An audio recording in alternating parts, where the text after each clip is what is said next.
I'm Kristen Barton. Here are some of the stories making headlines locally, turning to reports of an 11-year-old girl who was struck and seriously injured. This happening in a hit-and-run crash overnight.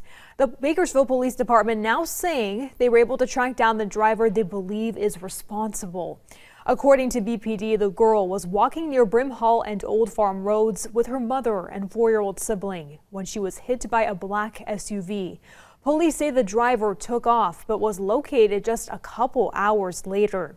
BPD identifying the suspect as 79-year-old Donji Bai Patel, who has now been arrested for a felony hit and run. The girl has been taken to the hospital for life-threatening injuries. Now, if you have any information about the crash, you can call BPD at the number right there on your screen. Now to updates on a structure fire in East Bakersfield overnight. Crews responded to reports of a home on fire off MLK Boulevard and East California Avenue around 10 Saturday evening.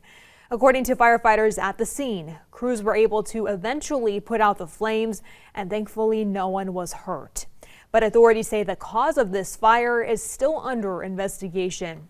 Switching gears here to our weather forecast for the day, we are looking at those 90s ahead and partly cloudy skies. We are expecting some slight wind gusts here at 19 miles per hour as the peak of our wind, and we're going into the week in those 90s as well, eventually inching up on Tuesday to 94 degrees. And of course, until then, we're going to be getting there in those lower 70s Monday morning. So you're probably off school now, your kids are, and they're going to summer camp. Well, they can expect a nice morning in those 70s and eventually in the afternoon hours, the 80s and upper 80s at 3 p.m.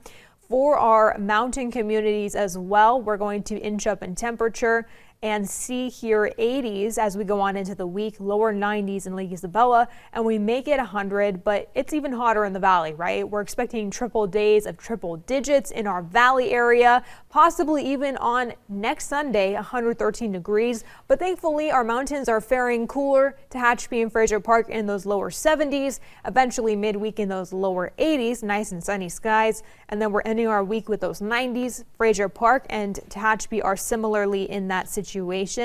So that's what's making headlines here in our community. Make sure that you tune in later because we'll have an update for you later in the day.